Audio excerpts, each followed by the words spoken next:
Hello बच्चों, कैसे हैं। लास्ट क्लास में हमने बेंच रूल देखा था sp2 sp3 हाइब्रिडाइजेशन में। वापस से देखते हैं कि मोर इलेक्ट्रोनेगेटिव एटम वहां रहेगा जहां पे परसेंटेज एस कैरेक्टर कम हो, और लोन पेयर और मल्टीपल बॉन्ड्स वहां रहेंगे जहां एस कैरेक्टर ज्यादा हो। लोन पेयर तो बता दिया था क्योंकि वो एक ही न्यूक्लियस से होल्ड रहता है तो ज्यादा फैला हुआ रहेगा, और लोन पेयर है तो उसे हमें पास में रखना है क्योंकि एक ही न्यूक्लियस से अट्रैक्टेड है। पास में किस ऑर्बिटल में रहेगा? एस में रहेगा। एस का पेनिट्रेशन पावर ज्यादा है तभी वो ज्यादा स्टेबल रहेगा।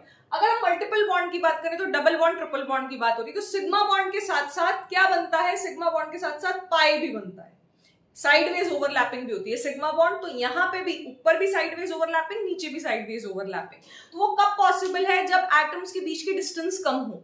क्लियर है? वो कब स्ट्रॉन्ग बनेगा? जब सेंट्रल एटम ऐसे हाइब्रिड ऑर्बिटल में मल्टीपल बॉन्ड बनाए जो परसेंटेज एस कैरेक्टर जिसमें ज्यादा हो, ताकि वो बॉन्ड स्ट्रॉन्ग बन सके और शॉर्टर बन सके, ताकि ओवरलैपिंग अच्छी हो सके, जो साइडवेज ओवरलैपिंग है वो अच्छी हो सके। तो मल्टीपल बॉन्ड भी जहां परसेंटेज एस कैरेक्टर ज्यादा है वहीं रहेंगे। तो PF5, क्योंकि हम AB5L0 की बात कर रहे हैं, ट्राइगोनल बाइपिरामिडल ज्योमेट्री की बात कर रहे हैं आज, तो sp2 plus pd, sp2 is in the xy plane, spx plus py and pd is pz plus dz square। pf5 की बात करें तो इक्वेटोरियल प्लेन पे 120 डिग्री एंगल होगा। कितना एंगल होंगे? 3, और 2 एंगल कहां होंगे? 90 डिग्री पे।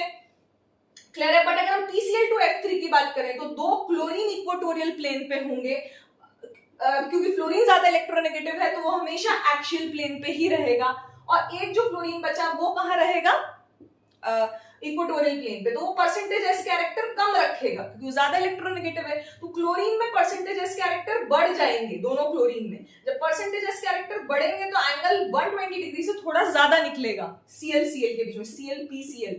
क्लियर है? अगर हम PF2Cl3 की बात करें तो फ्लोरीन तो एक्सियल ही लेगा, अगर ज्यादा इलेक्ट्रोनेगेटिव है तो वो पहले एक्सियल ऑक्यूपाई करेगा, और तीनों क्लोरीन इक्वेटोरियल ऑक्यूपाई कर लेंगे। XeO3F2 की बात करें तो तीनों ऑक्सीजन, क्योंकि मल्टीपल बॉन्ड से कनेक्टेड है, इलेक्ट्रोनेगेटिव तो है ऑक्सीजन लेकिन वो मल्टीपल बॉन्ड से कनेक्टेड है, और मल्टीपल बॉन्ड्स तभी बनेंगे जब बॉन्ड्स क्या होंगे? शॉर्टर होंगे और स्ट्रॉन्गर होंगे। तो वो कब होंगे? जब परसेंटेज एस कैरेक्टर से रिच ऑर्बिटल्स में बॉन्ड्स बनेंगे। तो ये तीनों ऑक्सीजन इक्वेटोरियल प्लेन पे बनेंगे, sp2 में, जहां पे परसेंटेज एस कैरेक्टर ज्यादा होता है, और फ्लोरीन कहां चला जाएगा?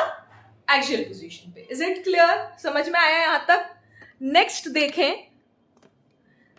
SF4 और XeO2F2। आप देखें AB5L1 एक लोन पेयर है, तो लोन पेयर कहां रहेगा? इक्वेटोरियल पे। 2 फ्लोरीन यहां और 2 फ्लोरीन ऊपर। ये लोन पेयर रिपल करेगा, 90 डिग्री पे भी करेगा। तो 90 डिग्री पे करेगा तो यहां से लोन पेयर का रिपल्शन आ रहा है तो ये कुछ टिल्ट हो जाएगा, तो बॉन्ड